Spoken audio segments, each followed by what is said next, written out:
All right, folks, thanks for once again listening to the show. Kevin Gorg, your host here on Wooden Sticks. As always, we are recording from the Aquarius Home Services studio.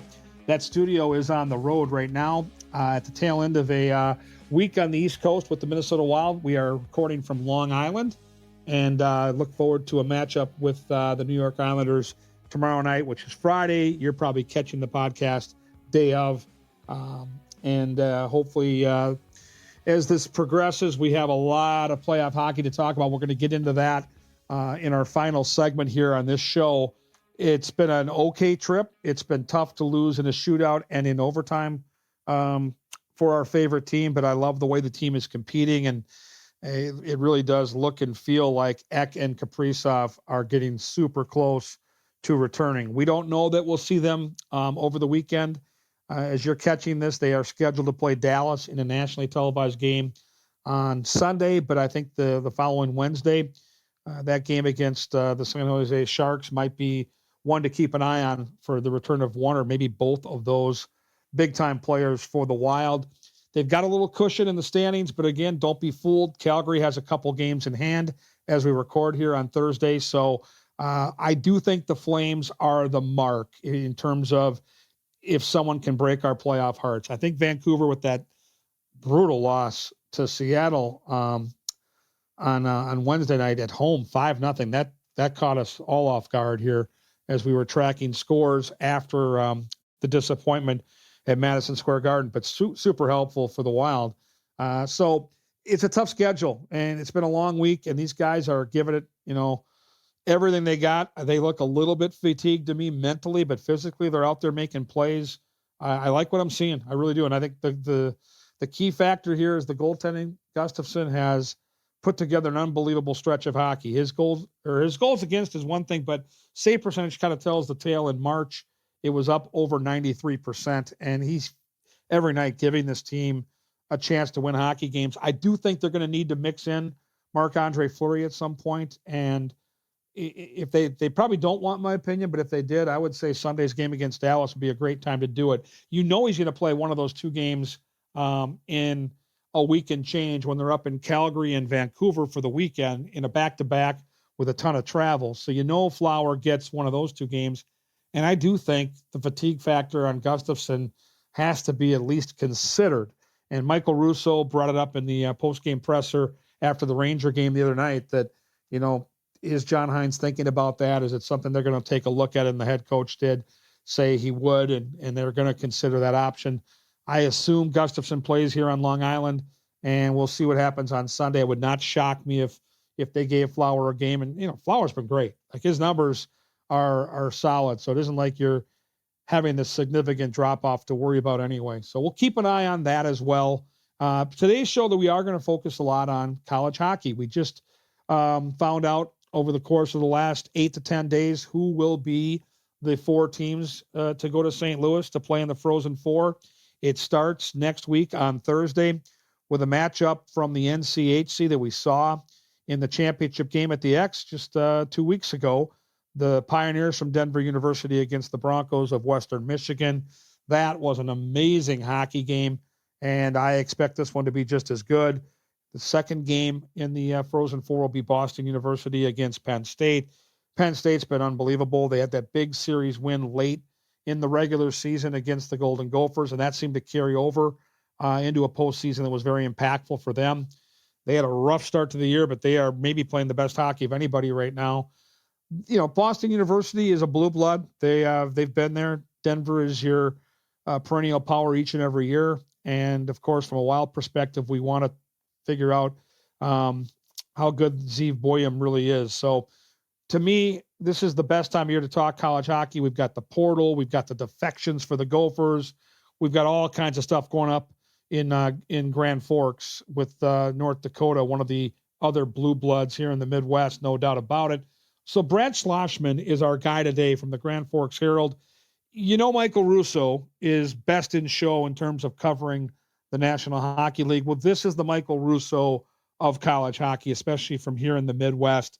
And so Brad's going to join us today. We're going to talk all that is college hockey, get a little peek into his journey, how long he's been doing it, what he loves to do, and it's going to be terrific because I get pretty myopic with the Wild and with the NHL schedule. I watch as much college hockey as my schedule allows. I attended the Beanpot this year out at TD Garden in Boston. That was pretty neat.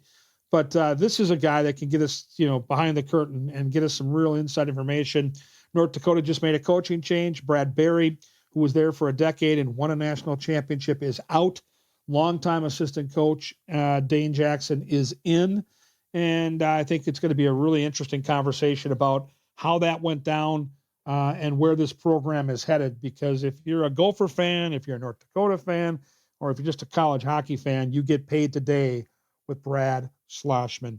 That's what we're looking forward to here remotely on the show as we progress through the conversation with Brad and get to our final segment. We're going to talk specifics about a live show coming your way in April and maybe some playoff hockey and your best place to watch it as the NHL playoffs crank up here later this month. As always, I want to thank my dear friend John Schweitz, a part of Minnesota Masonic Charities. They've got so many great things they do in our community. They're the largest fraternal organization in the country in terms of charity giving. They've got the Masonic Home in Bloomington. They've got the Children's Hospital. They've got so many different tentacles to the good work that they do. And without John Schweitz and Minnesota Masonic Charities, we don't have a great partner here on the show. So I want to thank them at the start. I also want to thank everybody from OnX Maps. And if you're a Minnesotan, this is the place. This is the spot where you get paid. So thank you, and let's hear more from OnX Maps. Have you ever driven past a piece of land and wondered who owns that? Or maybe you need to know exactly where a property line runs. That's where OnX Hunt comes in. And it's not just for hunters. There are folks using OnX for their jobs every day throughout the country. From farmers and ranchers mapping out their fields, wildland firefighters navigating rough terrain, to construction workers needing to know who owns what property, this app offers something for everyone. If you need the best land ownership maps, aerial imagery, and property boundaries in your pocket, OnX Hunt is the tool for the job. Try it free for 7 days. Download OnX Hunt in the app or Google Play Store, or visit onxmaps.com/hunt to get started. And finally, I mentioned the live show, which is coming your way here later in April. Great new partnership with my buddies over at Insight Brewing. Let's hear from them right here. Hey, thank you to our new partner, Insight Brewing. They are located over in Northeast Minneapolis. The Insight Tap Room features 25 tap lines of rotating beers, THC seltzers, non-alcoholic beverages, local food trucks, and so much more. Insight has a 120-inch projection screen, and they will be showing all of the Minnesota Wild games throughout the season. You can also join Wooden Sticks at Insight Brewing at the Tap Room once a month for live shows featuring special guests, watch parties, hot takes, and of course, cold beer. You want to guarantee your seat? I got good news there too. Visit insightbrewing.com to request a free reservation. For a full list of other events, the food truck schedule, new beer releases, and more, follow at Insight Brewing on your favorite social media platforms and stay up to date. Thank you again, my friends over at Insight Brewing.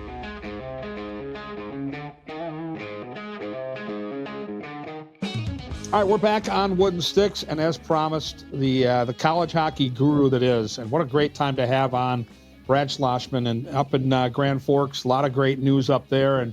And Brad, I've known you for a few years, and Dan Myers is our mutual friend, and the passion you have for college hockey. I explained it when I introduced our listeners to the show episode today. Is the NHL has Michael Russo in the Midwest, college hockey has Brad Schlossman, and it's great to have you on the show. Well, that's high praise. I appreciate it. Well, let's just first talk about the topic of the day for you. You're up in Grand Forks, where hockey is king. If folks haven't been up there, you need to get to the Ralph. It's a college hockey mecca. It's the nicest arena I've ever been in, and I've been in many rinks. But kind of like the Green Bay Packers in that neck of the woods, like everything that happens up there is a big deal. And so let's hear your thoughts first on Brad Berry and his time there with the national championship. And then as they segue now to a new era with Dane Jackson, in your eyes, did you see this coming? And is this going to be a positive when you look at the big picture long term? Yeah, so Brad Berry was the head coach for 10 years at UND. He won an NCAA national championship in his first year. He won 5 Penrose Cups as NCHC champs in 10 years, so he had a lot of success. North Dakota also missed the NCAA tournament in 2 of the last 3 seasons. This was a kind of a contract year. He had 1 year left on his deal, but a lot of times athletic directors don't want coaches going into their final year of their contract kind of as a lame duck. So when there's 1 year left, that's usually decision year. They can, give an extension or move on. And UND won 21 games this year. I went back and looked. In the last 20 years in college hockey, only one coach has been fired after a 20-win season in the entire country. That was George Gwozdecki, and that was a little over a decade ago at Denver. And so I kind of thought maybe more likely a short-term extension here. UND decided to move on. UND ends up hiring Dane Jackson, who's been an assistant here for 19 years, both under Brad Berry and Dave Haxtell. And I think the first question everyone has is if you're looking for change, why make an internal hire? And that was kind of what was articulated at the press conference today. And I think there's 2 reasons for that. Number one, Dane Jackson clearly was able to articulate how he views the future, and the athletic director thought that he had a lot of good ideas and plans. Number 2, as I mentioned earlier, UND wasn't in terrible shape. Now, if you're in like 8th place and really struggling, you're never going to hire the associate coach. But when you kind of look and see that, things aren't exactly broken here, that probably led into Jackson getting the head coaching job. Super interesting with the 20-win nugget you threw out there. And, I think for Brad Berry, how do fans look at his time there? I know he inherited a pretty good roster when he got there, but you mentioned it five different times to the NCAA tournament. It feels to me, Brad, from the outside looking in, that maybe there was some extra pressure because it is North Dakota. And I'm certain fans are probably a little bit torn because I think Dane Jackson's going to be an awesome coach for this program. I've known him for years. He's put his time in. So you have to feel really good about that. But I'm sure the fans up there feel a little bit bad for Brad Berry, who I know was just really well thought of by North Dakota hockey fans. Yeah, it was kind of an interesting tenure. Like it was kind of win a national championship, win a conference championship, or they missed the NCAA tournament. There wasn't a lot of in between. They won 5 conference titles and they missed the tournament 4 times. So that means there was only 1 year where they didn't either win the league or miss the tournament. I think big picture, he added another national title his first year. I know some people say, well, he inherited that roster from Dave Haxtell, but also Brad Berry didn't come in from the outside. He was an assistant coach before, so he was kind of part of building that roster as well. And then, obviously UND just won the league, last season. So it wasn't like there was a huge dip in the program where it had a bunch of bad years in a row. They've won the NCHC 4 times in the last 6 years right now. I think you'll have some fans who look back and say, wow, there's a lot of conference titles and a lot of successes. Some fans look back and say, wow, UND missed the NCAA tournament way too often. Where do you think Brad Berry ends up? It's a great question. I think that's a decision he'll have to make. He's certainly got lots of ties to pro hockey, so I'm guessing pro hockey will be an option. I'm guessing there will be a lot of options. I'm not sure what exactly he has in mind. And with the big news that came out, and with social media now, Brad, it's amazing how all of us can get all these updates in real time. And for fans that are listening and enjoying this conversation, it's going to be awesome. A lot of good college hockey stuff at capital SCHLOSSMAN, big G, big F, for all the college hockey insight you'll ever need. I felt like North Dakota made a pretty swift decision. I think that's always in the best interest of any institution. But of course, we all did hear the noise on social media about Dave Haxtell. Would he return? How legitimate do you think that was? I think that was kind of like a pipe dream. Like, Dave Haxtell had a lot of success here. He has gone on to be a successful NHL coach. I mean, what was it, 2 years ago? He's a Jack Adams finalist. So obviously he's a really attractive option for the university. However, I think Dave Haxtell is, set on being an NHL head coach, and I envision him getting an opportunity this spring again. So I think for the fans, I understand why that would be why everyone would love to see Dave Haxtell back behind the bench. But in reality, he's going to be an NHL coach. He did not apply for the job. So, yeah. Yeah, that doesn't surprise me either. I've had the pleasure of getting to know Hack over the years, going way back to when I covered college hockey, and then fun to connect with him throughout his time, both in Philly and in Seattle as an NHL coach, and always so gracious with his time. He would finish up his press conferences after morning skate and invite LaPant and I into his office, and we'd talk hockey because we had that connection from covering all those great battles back in the old WCHA. Yeah. And I think he's an amazing coach. And I think that you're right. I think there's an NHL job out there for him. In terms of Dane Jackson, and again, because of that time I spent covering college hockey, I got to know Dane a little bit, did a bunch of interviews with him in game, before the game. Another guy that I really, really think is tremendous at what he does. Like, he's there because he loves hockey and he wants to build these kids up, and he believes in North Dakota, bleeds green, as you hear about.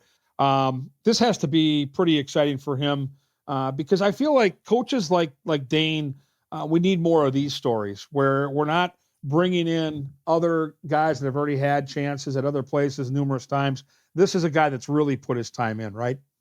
Yeah, he's been around for a while. I know a lot of the guys he had coached were guys who were contacting the athletic director during the search process saying, this is your guy and this is why.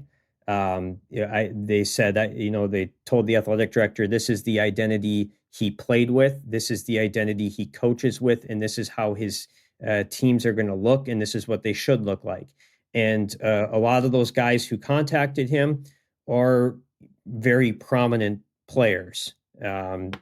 So I think that had to have a little bit of an influence. He just, North Dakota has, since 1957, North Dakota's only hired a head coach one time in that entire time who had not previously been an assistant on staff. Wow. And that one hire is the only guy at North Dakota to have a sub 500 record. So it's kind of been the formula UND's had, and especially of late, hiring Gino Gasparini is where it kind of all started in 1978. And he was an assistant before.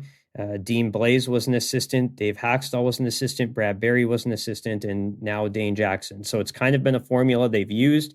And in that run since 1978, North Dakota's won more national titles than any program in college hockey. So it's kind of been a format that's worked for them, and they've gone back to the well again. So what do you think as we sit here right now, Slosh, with the roster that is? You mentioned the 21 wins, and I know everybody has to handicap the portal. We'll get more into that later here in our hockey conversation. And then you've got, of course, the recruiting process, which is, it's almost old school now. You recruit kids and ask them to come right out of high school or junior hockey. But what type of roster, as we sit here right now in early April, is he looking at for next year? Yeah, I think the defensive core is where the strength is. UND had one upperclassman on D, a junior, Bennett Zmolik, and he played one game and suffered a season-ending injury. So he basically didn't play the entire year. So they played the whole year with an entirely underclass defensive core. UND was the only team in the entire country doing that. And, when you have young defensemen in college hockey, they sometimes take their lumps no matter how talented they are. The bright spot on that is a lot of them are coming back. And now they're a year older, and they're good players. They're guys you want to have back. And, they got a pledge from Jake Livanovich the night that they hired Dane Jackson, that he said he's coming back and he's a first team all conference defenseman. Bennett Smolik is coming back after his injury, and people around Minnesota, whether his father Doug or either of his brothers who played at Minnesota State or Bemidji State, know exactly what you're getting with the Smolik. And those guys are he's such a good defenseman, and that's going to be a big piece. Up front is where they're going to need to do a little bit of work this offseason. They've got some good pieces at wing. They need to address their centers for next year. They have the transfer portal to do that. Maybe they go get an uncommitted player. The CHL just opened up to college hockey, which is a whole nother story. You can go up to Canada, and there's a lot of good uncommitted players up there. So I'm curious to see how they address that. But in the immediate need, that's in the immediacy, they're looking at how to bolster their forwards right now, because their decor looks pretty set. Yeah, you mentioned the CHL thing, and I'm fascinated with what this is going to do to and for college hockey when you open up the borders, and now kids that have been playing major junior hockey for decades have the opportunity to come get an education and play Division I college hockey here in the States.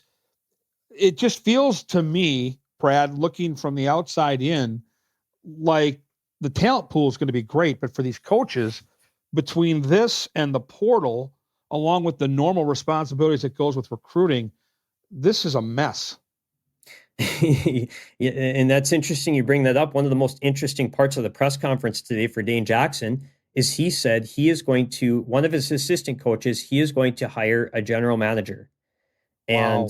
that general manager is going to be responsible for roster management, both recruiting, watching the portal, the CHL, the USHL, high school hockey.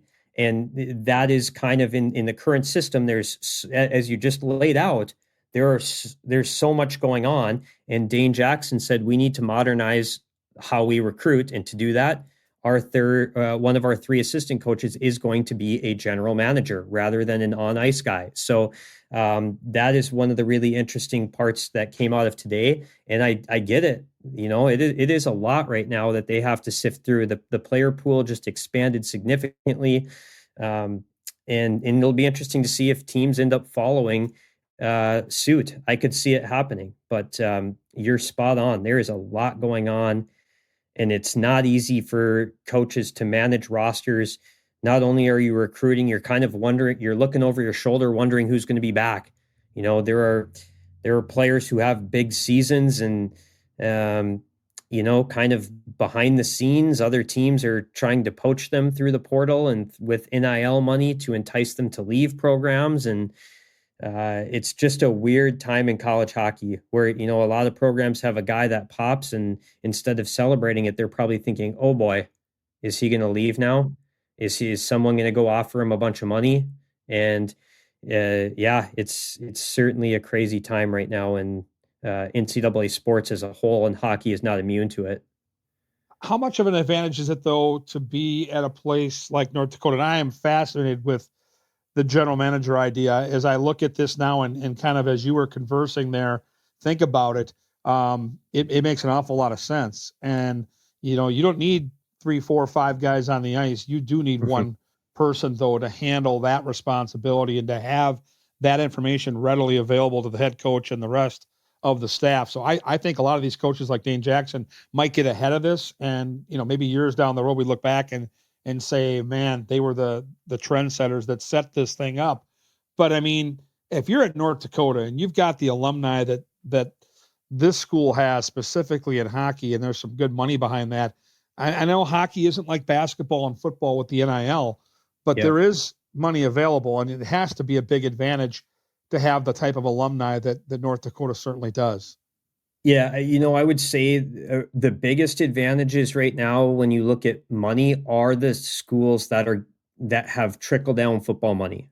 You're Oh, kind of sure. looking at the Big Ten. You're looking at Arizona State is a different type of school than the rest of the NCHC.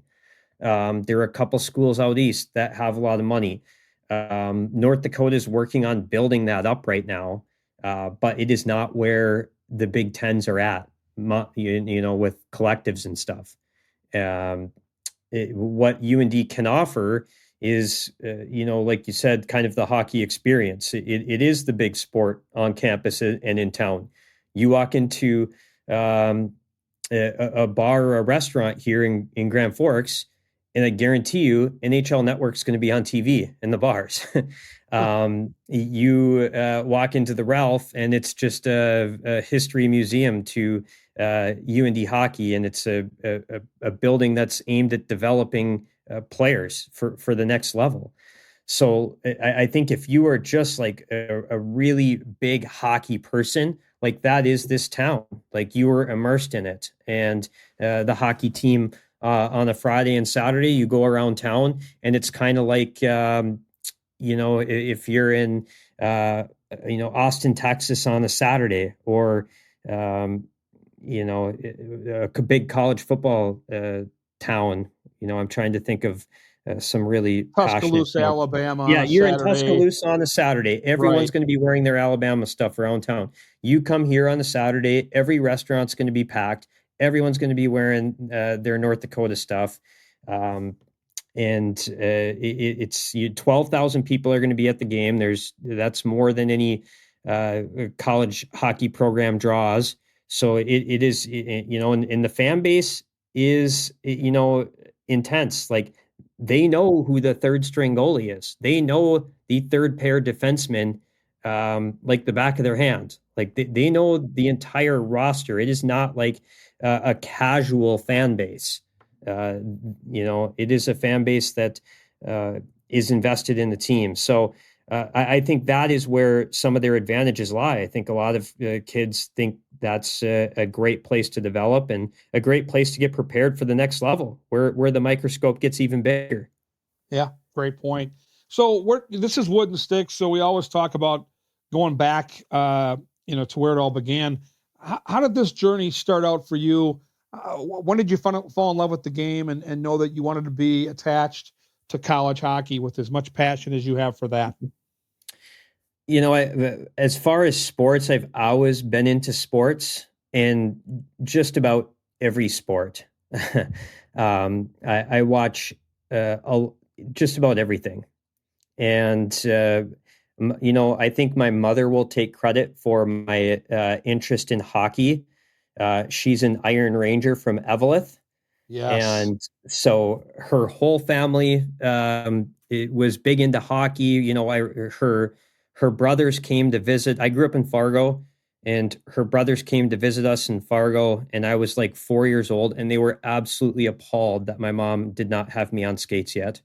Um, so she takes credit for that interest. I did not play hockey. I was a tennis player, a baseball player. Those were my two main sports. But I watched just about everything. I ended up coming to school at the University of North Dakota, and I would say when I was a junior in high school is when I really got interested in journalism. I knew I was not going to be playing pro sports, but I found out there were jobs you could do where you talked about sports or wrote about sports all day. And I said, you know what? That sounds like that's up my alley. So I signed up for the paper. The next semester, I started sports writing. I still didn't know, do I want to go into TV, radio? I loved some of the behind the scenes TV stuff, like producers. What they do. I thought that was exhilarating, and I ended up getting an internship at the Herald, and I knew pretty quickly that this is what I wanted to do, and it was because to me, it was a lot about like being on a sports team.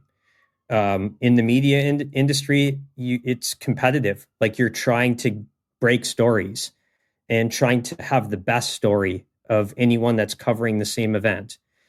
And so there was that competition factor. You're working with photographers, news designers, all sorts of other people who are on your team. And it felt like sometimes your teammates pick you up when, you think you had an average story, but then all of a sudden the designer knocks out the design of the page. And I just felt like I loved the teamwork aspect, and I felt like that was the team. And so I just kind of fell in love with sports writing.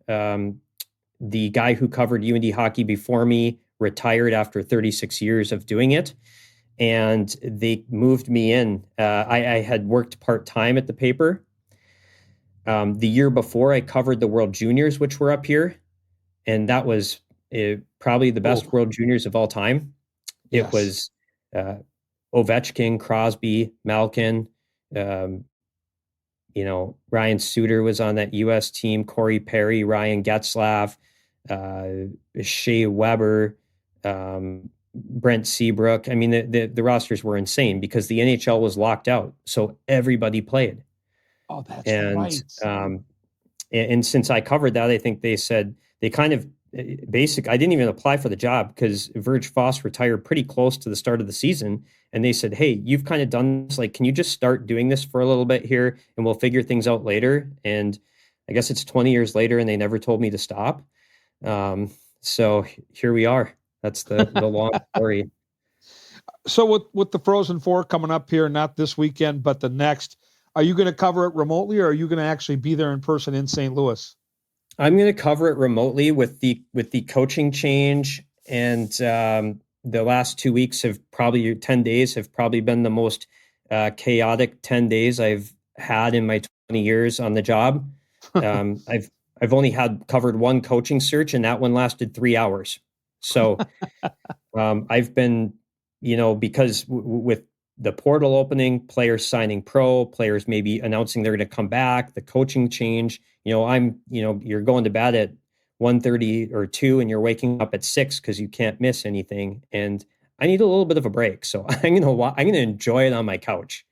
Well, we got great matchups. And, yes. As I look at this and handicap it, I've had a chance to watch all these teams. I went to the Bean Pot for the first time ever this year. So I got to see BU up close, and both them and Boston College, the night that we were there, were so explosive. And I love the Penn State story and how they earned their way in late in the season with a big series win against the Golden Gophers and kind of carried that momentum over into the postseason. And of course, Western Michigan, really cool story there with the tie into Warroad hockey. And of course, one of their top forwards is Alex Bump, who we watched in the state tournament a few years ago with Prior Lake. And then, for all of us on the Wild beat, anxiously waiting to see what happens with Zeev Boyum.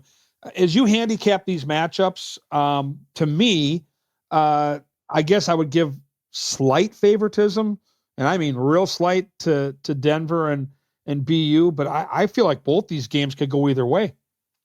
I think I would agree 100% with both those things. And one pattern I've noticed over like the last 10 years is a lot of times the teams that win it, they've been there before and they've lost. A lot of teams lose it before they win it.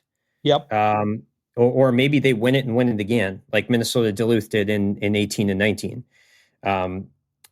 Denver's been there and BU has been there. And I do think that is an advantage.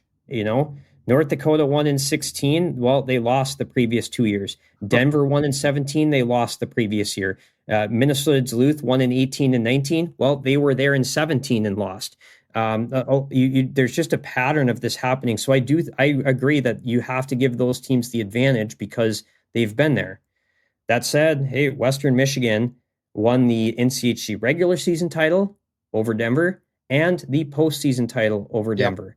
And you mentioned earlier, Penn State is probably the hottest team in the country. That was a team that was 0-8 in Big Ten play to start. They're on fire. All four teams have really good goaltending. I think they're all constructed differently, but they all four have excellent goaltending. That's the one common thread between them. Yeah. With Zeev Boyum, I feel like this kid is a winner. I feel like everything he touches turns to gold. He's done that in the World Juniors multiple times, national champions last year. You've watched an awful lot of college hockey. You've seen some really good high-end defensemen.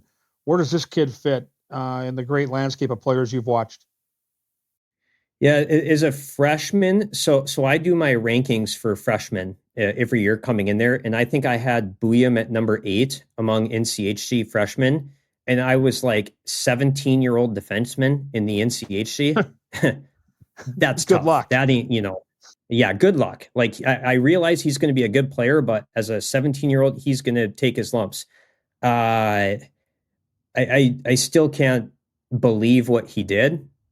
I can't believe any defenseman, even a senior could do that. But as a 17-year-old freshman, like I don't know when that will happen again.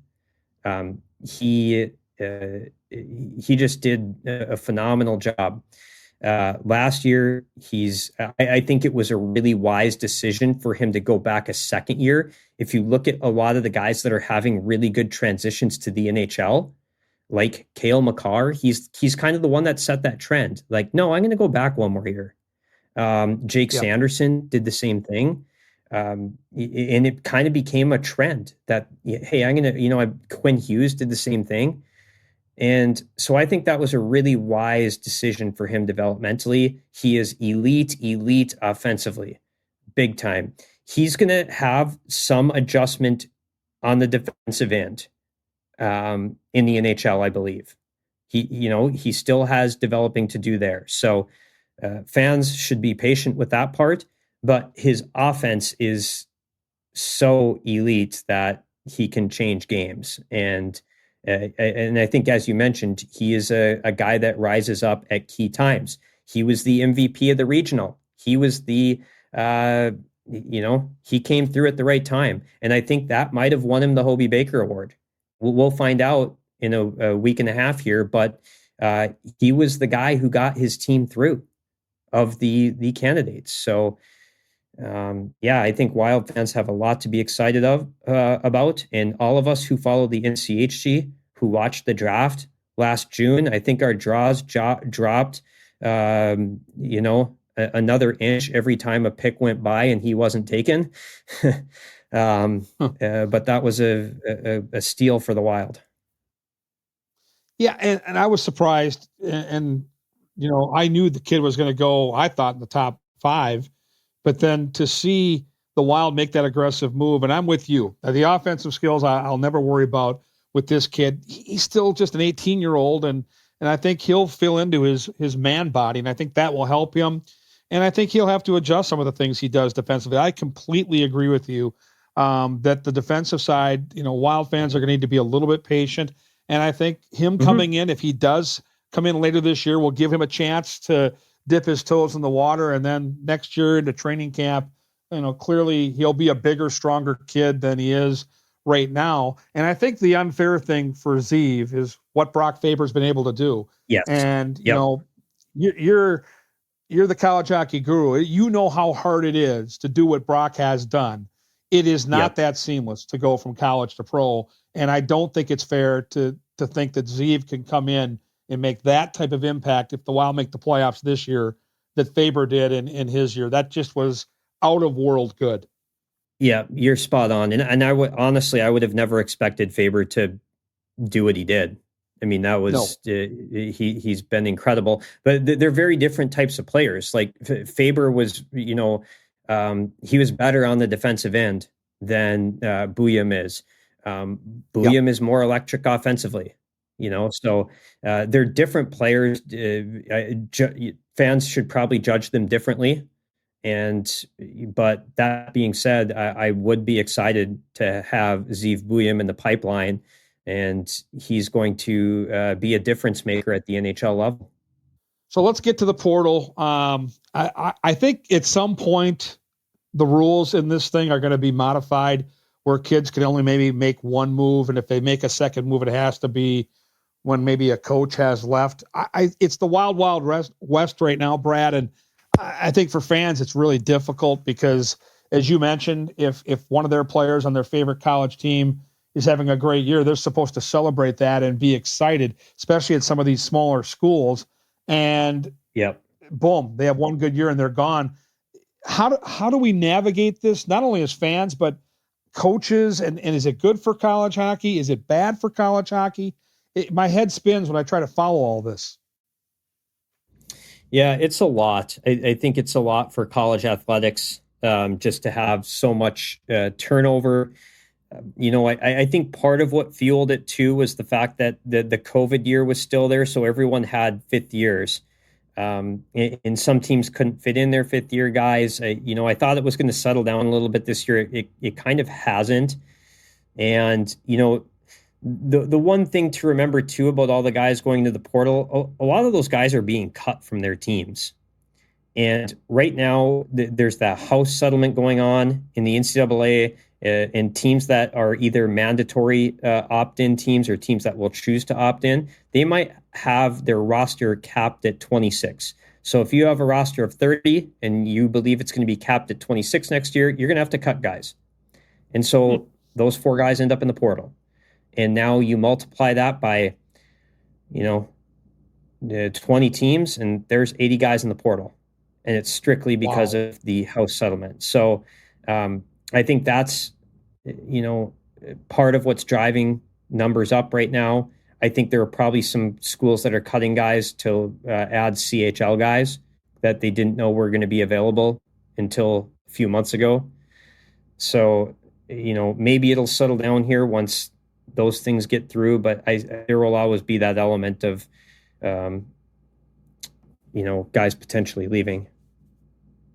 I hope it calms down a little bit. It's really hard to follow. And I think, we'll look back at this time as being the first step in the process. I think there'll be modifications as the years go by. With that in mind, I look at Bob Motzko and Minnesota, a team that's been up in the top 5 in the rankings these last few years. And I'm a huge Bobby Motzko fan. I think he's terrific.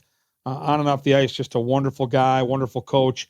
Now you got a bunch of players that are leaving early. They're going to play pro, which is normal when you coach at a school like Minnesota. But, with the portal, now guys are leaving.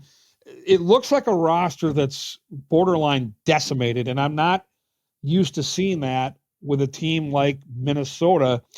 Anything from your perspective you've seen, and is there a ripple effect, or am I overthinking this? And does he have a bunch of opportunities to revamp through the portal, since we just got done talking about that? Yeah, in Minnesota really hasn't had to go in the portal a whole lot. But, right. This is one of those years where I think they do. You lose a bunch of players.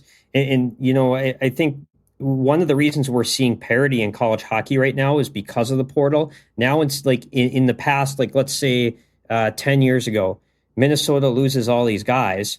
Now all of a sudden you're bringing in a freshman class. You're hoping it's really good, but if it's not, or if it's just average, you're in trouble. But in the new era, you can say, well, actually, we can go pluck a couple of guys out of the portal to fill these needs. And Minnesota instantly becomes a much more complete team. And I think that's what we're seeing around the country, is that teams have fewer holes because, hey, if their recruits don't fill those needs, they can go out and get a junior who's been around college hockey and round out their team much better. So I think that's what you're going to see from Minnesota. And the other thing I'd say is I started looking at rosters from around, a lot of rosters look decimated right now. North Dakota lost a lot of forwards. Omaha's lost a lot of everywhere around their team. Minnesota State has lost a ton of forwards. St. Cloud State probably needs some defensemen. It's a lot of teams in this area have a lot of needs right now. And it'll be interesting to see how they put back their rosters. But I think this is a year where, Minnesota has really stayed away from the portal in general. I know they've added a couple guys, like a Matthew Wood. But this is going to be a year where they're going to have to get a little bit older up front. All right, so now I'm gonna spin it college hockey wise to my alma mater, and I'm really excited about the job that Rico Blasi's done with the Tommies. And St. Thomas now, much needed, getting this beautiful brand new rink. I had a couple of buddies that had a chance to drive by that area on campus here in the last couple of weeks, and it's really a long way, and it's going to be open up in the fall. And I've seen the the renderings. It looks, honestly, Brad, it looks spectacular. It's not going to be as big as the Ralph, but it's going to have a lot of the same amenities and workout facilities. And it's going to be a really cool recruiting tool for St. Thomas. You saw that they were very competitive this year, and Rico's done a great job. They've improved every year. And they're at a point right now where I feel like it's a pivot point for this institution. From the outside looking in, up in Grand Forks with the Herald, how big a hockey power can St. Thomas be, and will they have a chance maybe down the road to enter the NCHC? Yeah. I mean, they'll join the league in 2 years, and I think they're kind of they're kind of a sleeping giant in college hockey.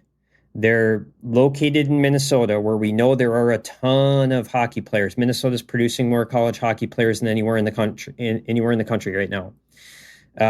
So the recruiting ground can be local. For people who have been over by campus, that's a really nice area of St. Paul. It's a great place where a lot of kids, I believe, are going to want to be at. You mentioned the new arena. It's a school that's not in financial difficulties. I think there are a ton of things going for St. Thomas right now. And, I think that's why the NCHC was interested in adding the Tommies to the league, and it's just going to make the league even stronger and deeper. I mean, you look at the league right now, and you could say the same for the Big Ten. I mean, man, there's just, the worst teams in the league are going to be really good programs. And, adding Arizona State this year and St. Thomas in 2 years is going to make that league even deeper. And it's certainly a lot to be excited about if you're a St. Thomas alum. Well, my esteemed producer, Alex, is a Minnesota State guy. And so for Mr. Haugen, how does this move when St. Thomas jumps ship to go to the NCHC affect the Mavericks, who are going to be in a CCHA that lacks star power, if I'm being honest? The Mavericks have been the dominant team going back now to Mike Hastings' tenure for the better part of a decade. But, as far as street cred goes and looking at the pairwise, what does that do to the Mavericks long term? Yeah. Minnesota State has kicked tires on the NCHC a couple times, but the NCHC has opted not to add Minnesota State. I think if you're a Maverick fan, you've probably had quite a bit of fun over the last 10 years. I know the Mavs haven't been in the NCHC or the Big Ten, but I see pretty good teams in a pretty full building and a fan base that has gotten to go watch a lot of NCAA tournament games. So would those fans like to be in the NCHC? The vibe I get is yes. The other thing is, I think they're having quite a bit of fun right now, the way things are going too. Yeah, they're winning. And, I like the coach that they hired. Coach Strand's done an awesome job. That transition's been pretty seamless after Hastings went to Wisconsin. And I guess the big factor would be, Brad, there's an automatic bid if they're able to win their conference, and they're going to be a heavy favorite to do just that almost every year.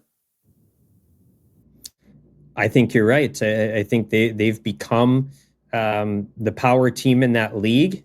And, I think some of the other CCHA schools, when Mike Hastings left, probably felt there might have been an opportunity to try to swing that balance. And feels like Luke Strand kind of shut that door right away and got a fantastic Minnesota State team. I got to see them in October when North Dakota played them. That was one of the toughest teams to play against that North Dakota played all season long. It's the same team I saw in Fargo. They were very close to winning that game against Western Michigan. And, Western Michigan goes to the Frozen Four.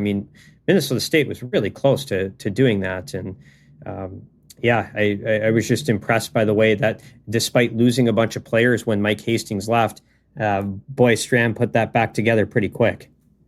He did. Well, so many different tentacles here. And that's why I love having a chance to dive into your great hockey knowledge. And we're going to close this episode today with the hat trick hot seat. I'm going to give you 3 quickies here, Brad. It's going to give us a little window into who you are, and it'll give the fans something to think about if they're maybe going to make a trip up to Grand Forks. So we'll start with this. If you're going to go watch North Dakota play a road game, maybe it's a college town, maybe it's an arena, maybe it is the rivalry, you're going to take it on the road, and you get your juices flowing for seeing North Dakota play on the road. It can be conference, it can be non-conference. Where is that building or that campus that gets you the most excited to watch them play away from home?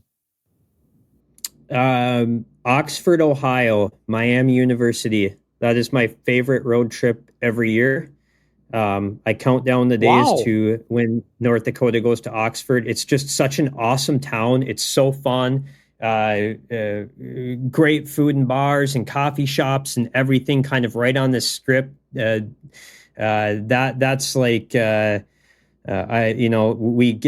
always travel on Thursday before a Friday, Saturday series. And I say the best day of the college hockey season is not the Frozen Four or the conference tournaments. It is Thursday when you get to Oxford, Ohio. So that's just a really fun town. Because I had a buddy that played there, and he told me it was wonderful. And I know the campus is gorgeous. I never would have guessed that would have been your answer. And that's what's the beauty of the hat trick hot seat is. That is incredible. Now, this is more for our listeners. I've been up to Grand Forks. I know there's a lot of cool spots. So let's say we've got some listeners next year.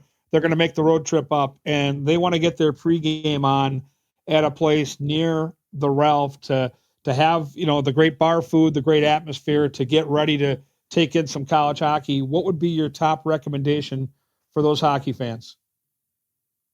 There's nothing super near the Ralph that I would recommend. I would say you got to go to the Parrots Cay. It's on the south end. It's a hole in the wall place. You can get wings, jambalaya. It's a really unique place. The food is amazing. You can grab a couple beers there if you want. I would say that's kind of like one of our hidden secrets in Grand Forks is the Parrots Cay. Oh, I love that tout. I love off the beaten path, a little bit further away, so it's not, so you can actually get in and get a spot if you get there a couple hours in front of puck drop. Really cool tout. All right, my final question, being that I'm a movie guy, I'm going to tie it into sports though for the show. Your all-time favorite sports movie, when you're going to sit down and maybe you've seen it 100 times, but this is your movie, like you're going to watch your ultimate sports movie. What is it? Oh man, you're going to make me choose between Field of Dreams and Rudy, probably. No. It's got to be Major League. Major League. I've seen it a million times, and I know every line of that. So I'm going to say Major League, but Field of Dreams and Rudy are both awesome. But Major League, like every single line in that movie is classic. I don't know if they say it like a phrase that I don't say all the time. My favorite part of Major League, and I just saw in honor of opening day, somebody sent it out for all the baseball fans out there, but it was the commercial they did for, I think it was American Express, the whole team in the movie. Do you remember the scene? Yep. Oh, it's spectacular. Honestly, I watched that back on. And it was just perfectly cultivated with all the characters in that movie, kind of like a team picture. And God, that movie it's absolutely, if you're a baseball fan, maybe you're younger and it was, people that are 20 and 30 probably didn't see it in the theater like we did. It's spectacular fun, and the personalities. And I'm a Charlie Sheen guy. I still watch the reruns of 2.5 Men whenever I can. It's good, raunchy fun, but no, excellent tout by you. Field of Dreams will tug at your heartstrings, and if you have a great relationship with your dad, and again, that is based on a true story, and it's impactful, and I love that story so much. So yeah, those are great picks. So Brad, I know it's been a hectic, as you mentioned, couple of weeks, and even today with the press conference. So making time right now before the Frozen Four, talking about Zeev, talking about the portal. This was fabulous. I really, really, truly appreciate you taking the time, and hope to connect with you here down the road. Yeah, it's been fun to talk to you, Kevin. There he goes, guys. The college insider that is Brad Schlossman, and follow him on Twitter at SchlossmanGF for the Grand Forks Herald, and you will not be disappointed. And especially with the portal now to keep track of where all these players are going, he is your guy. I'll be back after a quick break. We'll tee up what lies ahead in terms of a live show here later in April. We'll talk a little Wild playoff potential schedule, and that's next here on Wooden Sticks.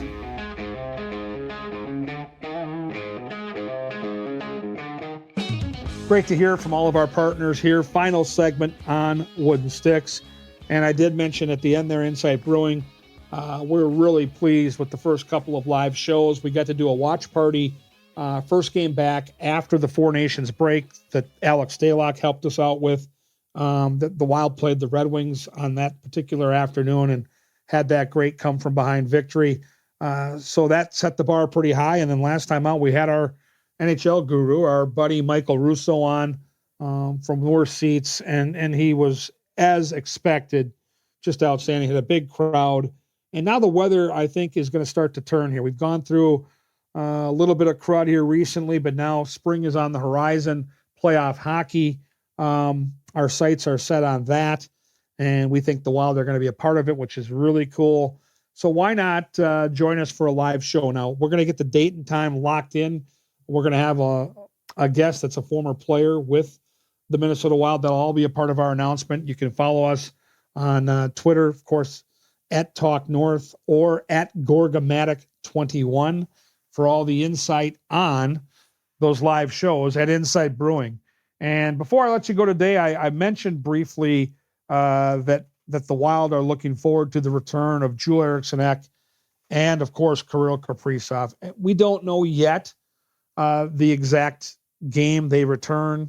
Maybe it'll be a different date for each player, but it feels like in the next week or so, this is going to be a reality. And this was the plan to get them back before the regular season ended.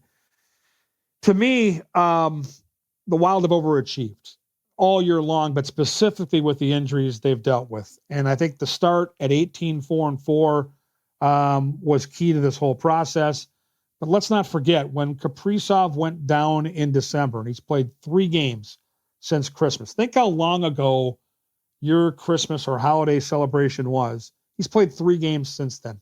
When he went down, he was on pace for over 120 points, and he was the betting favorite to be the MVP of the National Hockey League. You can't replace that. It is irreplaceable. It's like taking McKinnon off the Avalanche, McDavid off of the Oilers, and the Wild have found a way to stay in the fight. And I think they punched their ticket to the playoffs here in the closing days of the regular season. I think it's a huge accomplishment.